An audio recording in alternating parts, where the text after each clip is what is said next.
excuse me, anong mensahe ang kailangan marinig ng mga Pisces mula November 10 to 16, 2024? Pwedeng nangyayari na to o mangyayari pa lang. Kung hindi man para sa inyo itong magiging reading, di baka para sa someone na malapit sa inyo o sa someone na kakilala nyo mismo.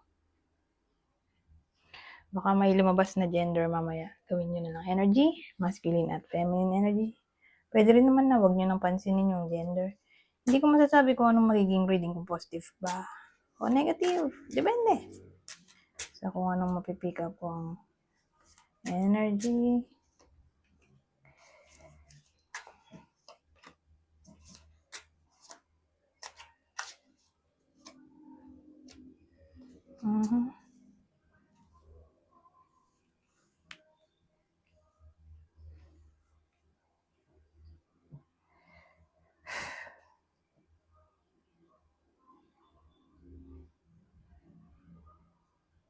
Oh, 7-7, oh.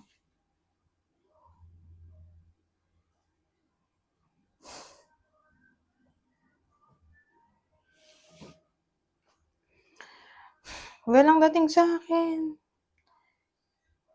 Ito. Ang weird ng itsura ng babae, parang sinampal ng katotohanan o sinampal ng lalaki. Kasi parang nambulas siya, oh. Napahawak siya sa pisngi niya. Napaluhod siya. Ano kaya nangyari dito? Parang nabigla siya sa nangyari.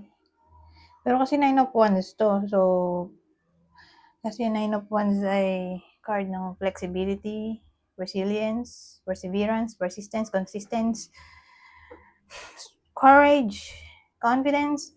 Marami, di ba? Maraming meaning. Pero sa case na to, magiging strong to. Strong na harapin ang kanyang mga problema. At ito yung problema niya, 5 of Wands.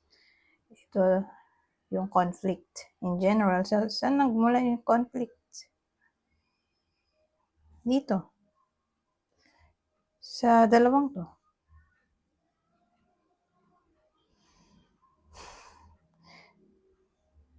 Nanggaling yung conflict dito sa 7 of Swords. Okay? So, ito kasi yung card ng betrayal, cheating, dishonesty. So, ano tong 7 of Cups? Pwede rin kasing choices yung card na to. Kaya nga may mga photos dito na pwedeng pagpilian. Yan pa pala.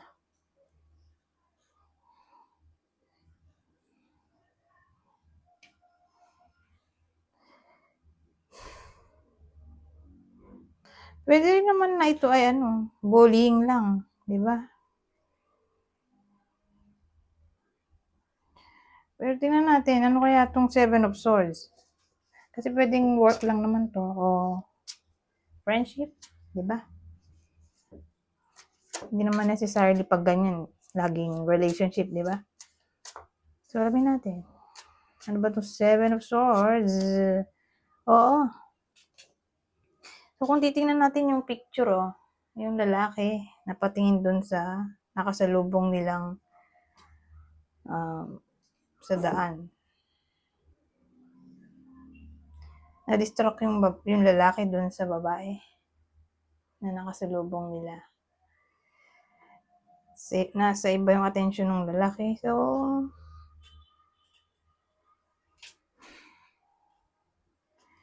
mukhang ganun na nga talaga. Doon din talaga tumungo sa betrayal, relasyon. Kasi ito na, option na to. Lots of options, lots of choices. Pero sa case na to,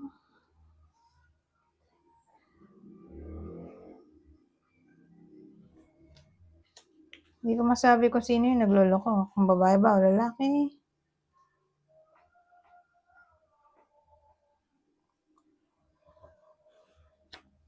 Anyways, para magiging clear, gamit tayo ng Ibang clue.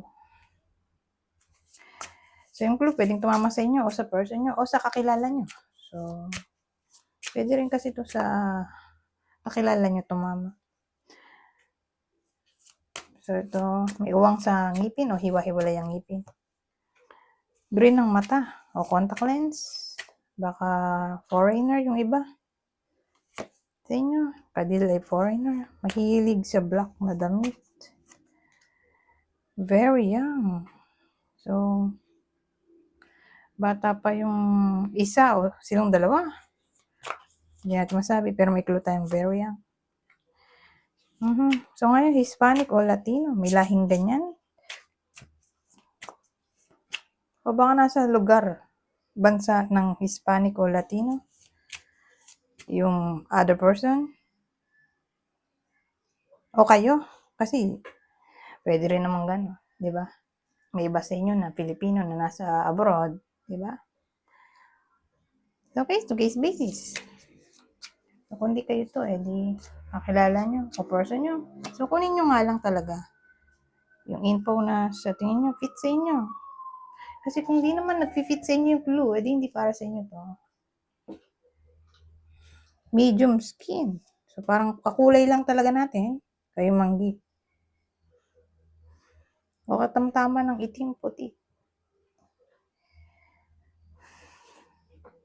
Anyways, extra message o dagdag info pa. So, dito, iba na to. Ibang detalye na to. O senaryo.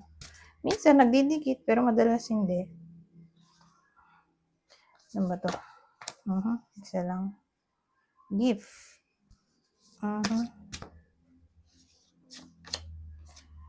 So, may manliligaw tayo, oh. Baka yung iba sa inyo makatanggap ng gift mula sa nanliligaw. Kasi case-to-case basis nga, di ba? Depende sa kung anong sitwasyon ng iba sa inyo. Kasi may iba na ganito na ang sitwasyon, nililigawan na sila. O may nanliligaw na. Okay? So, case-to-case basis nga. Whether kayo yung nanliligaw o kayo yung nililigawan.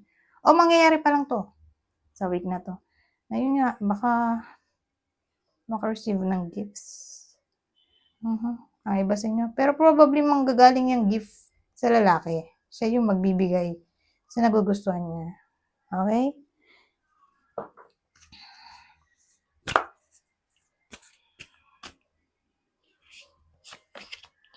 Travel. So, yung babaeng 40 pataas ang edad ay maaari mag-travel sa week na to.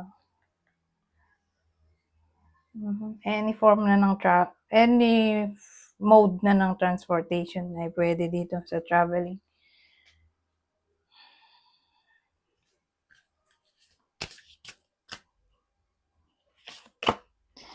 Wallflower.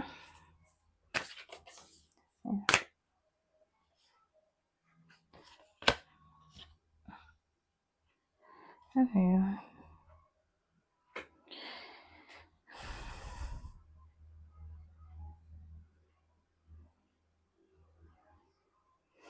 So, may iba sa inyo na maaring alokin. At ang alok ay pwedeng may kinalaman sa open relationship na para bang hindi interested yung iba sa inyo.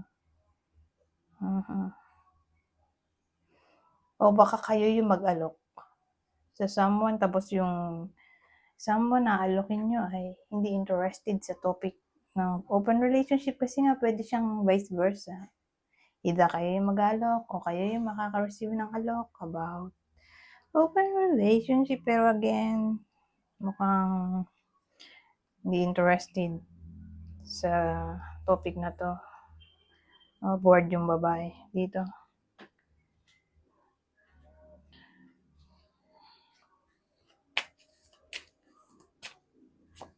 Ito ang last deck. Ano to? Autumn. In the fall season, everything comes together and you reap wonderful harvests of abundance. Kasi, di ba, umiikot ang mundo. So, sa iba-ibang lupalop ng mundo, magkakaiba ang season. Okay? Iba-iba yung panahon ng season nila. May iba na walang autumn. Tulad natin, may autumn ba dito? Wala naman. Summer nga lang alam ko sa Katagulan. Yun lang. Pero sa ibang bansa lang yun, may autumn eh. Kadalasan dun sa Europe. Ewan ko sa Amerika kung meron.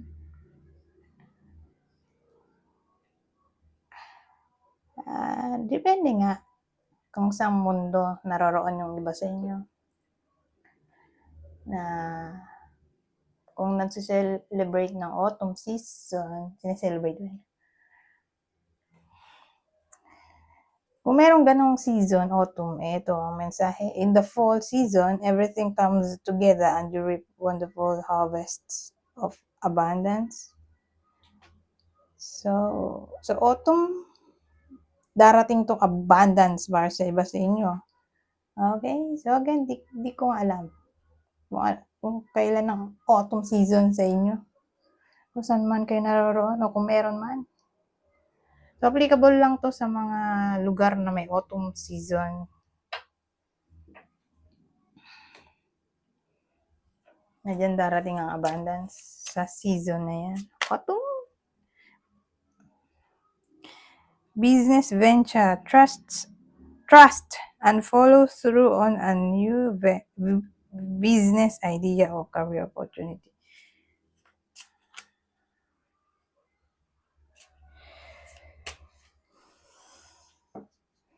Well, ang dating kasi sa akin, magta-try ng something new yung iba sa inyo tungkol to sa career o business. Okay? O sisimulan pa lang ang tungkol dito. Mapag-uusapan pa lang. Depende. Kasi yung iba sa inyo, baka nga nasa process na ng pag-build na ng bagong business o pag-apply sa ibang company sa week na to. Na para bang sinasabi dito na i-trust ang process.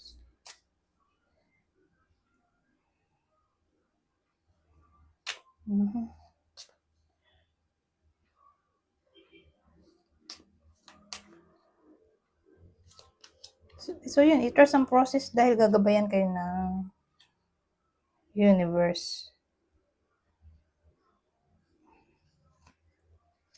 Be yourself. This situation calls for you to be your authentic self, which is the basis for your personal power. So, in-encourage na magpakatotoo sa sarili sa week na to.